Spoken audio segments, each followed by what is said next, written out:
All right, welcome everyone. All right, I'm going to do an upgrade on my Mac Mini Intel chip to Sonoma, to what is it, Sonoma.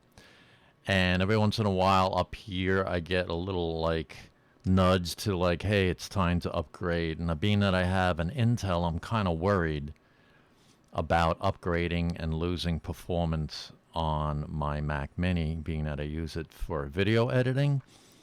And so I'm going to take the plunge because I did a little quick research, did some Reddit research, and quite a few people said they didn't notice a difference. So what I'm going to do is document it as far as benchmarking and see what the difference is.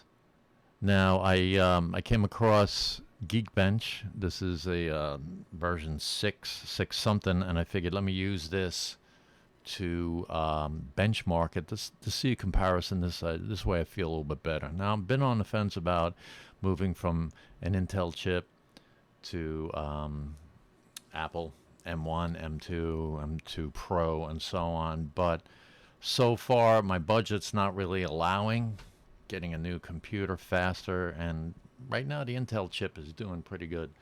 And I'm going to show you. Here's the unit here, and it's a 2018 Mac Mini, and I'll show you the specifics here. Let's open this up about this Mac. All right, so it's a 3.2 gigahertz, it's 6-core i7, so it's kind of like right there on top as far as the i7 chips. And I believe this is the highest chip that Apple used as far as Intel before they switched to their own CPUs. I got 16 gigs of memory, and I got the Intel graphics 630 with 1536 megabytes. So that's the background. As you see, I'm running Mac Monterey 1275. And that's where I wanted to keep it instead of jumping up to Sonoma, because I'm thinking like this is basically made for M chips, M1, M2, Pro, all Ultras, all that. And as far as Intel, I didn't think they'd really care that much about making the computer that efficient. But it doesn't look like the case, and I'm going to find out mainly through this benchmark. Now let me show you what I did as far as running the benchmark. So here is the first thing I did, and then we're going to move into different stuff. Now I downloaded the Geekbench 6 and ran the CPU benchmark, which is here. All right, so before I ran the benchmark, I wanted to make sure there were a small amount of apps running, only necessary apps. Basically, the way I use is to do force quit, open up and see what's running in the background. So when I ran the benchmarks, there would be ExpressVPN running. Of course, I would have Geekbench running and Finder. Everything else did not run. Now, when Geekbench finishes, it opens up Safari and then opens up these results as you see here. Now, I did run Geekbench on the CPU 4 times. So here are all the results before I upgrade to Sonoma. Okay, if you want, you can pause this while you're watching the video. And here's the main scores here, single core, multi-core. And so what I'm going to do is run a GPU test, and then I'm going to upgrade to Sonoma and run those tests again and see what the difference is, and I'm going to let you know what the heck is going on and is it worth upgrading, in my opinion, when you have an Intel chip to Sonoma or even anything later. But let's focus on Sonoma in this case. All right, so we moved on to the GPU test and set it for OpenCL. They also have a metal option, but I'm just going to stick with one. I don't want to make this too complicated. And after that was done, I think it took about 3 or 4 minutes, popped open the browser. And so this is a score they came up with. Now, it's funny how they have two two results next to each other because I only did this test once. So maybe that's what they do until they see something new and different. So this is it, 4674. Here are all the variables. And so we're going to see how this looks when I upgrade to Sonoma. And we're going to see how long that takes. Let's see, just a little extra information. I just want to show you the storage. And it's a 250 gigabyte solid state disk drive. It's not a disk, solid state drive. And has about 56 gigs available. So it's not really suffering with space. But we're going to see what happens after the upgrade. And I'm just doing this to help you all out who are still holding on to Intel chip minis or even other Mac computers. It's probably going to be the same whether you have a Mac laptop or an iMac. But this just gives you a general sense of stability and performance. So what I'm going to do is start the upgrade process. Of course, I'm not going to have my recording software running in the background. I don't want anything to run in the background. That's not necessary. Just to make sure I get a nice, clean install without something that could mess it up. So we're going to do that. I'm going to just show you how I'm going to launch it. And let's see. Well, I could have stayed in that. So what I'm going to do is, let's see, overview. And here again is the Mac Monterey version 12.7.5. And I'm going to click on software update. And I'm going to click on upgrade now once I shut everything down. And then we're going to take it from there. And so let's see what happens. Hopefully there'll be maybe even an improvement in performance. That would be a nice surprise, right? So, okay, here we go. All right, so I just wanted to show you what it looks like so far. I'm using my GoPro, so I don't have to use a screen recorder on my computer and mess up the install, possibly. So this is what I got. So just clicked it, initiated it. It's 12:26. I started it about, I don't know, maybe 3 minutes ago.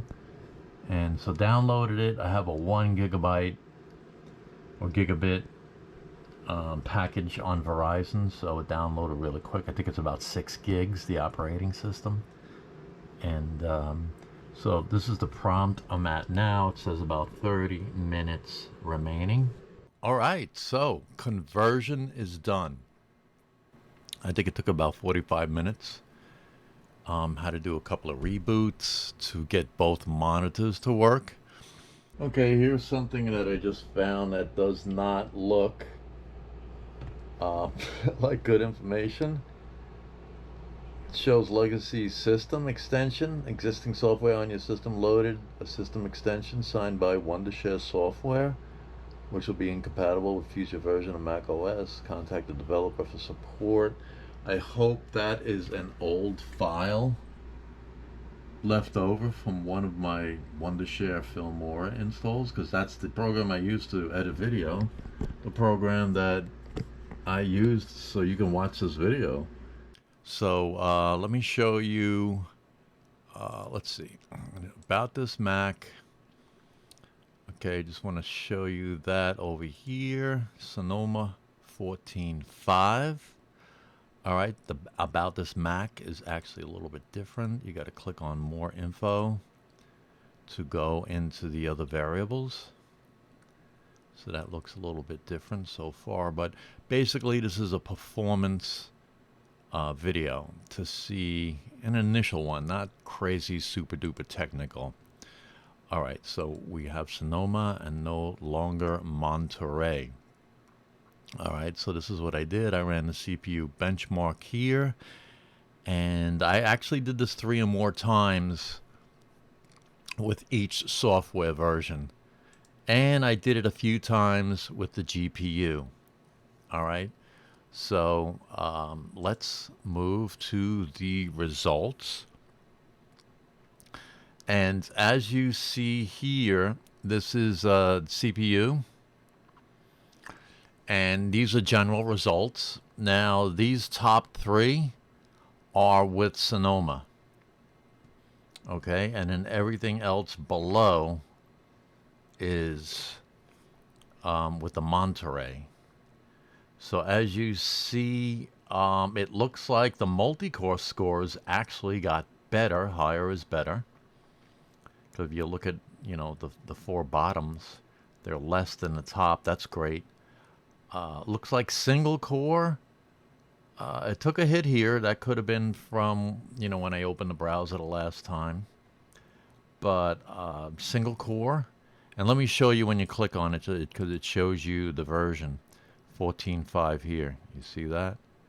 Now let's go back to the next one. 14.5. And then one more down. 14.5. And then the next one should be the 12.7.5. There you go. All right. 12.7.5. So all these up to the last three or 12.7.5s. So you can look at the reports here. And then the GPU looks like the GPU might have taken a little bit of a hit, because I originally got 4674, 4632. No, I would say it's negligible, any difference. And I'll show you here. This is the 14.5. Did I do this? Yeah, I did this 3 times.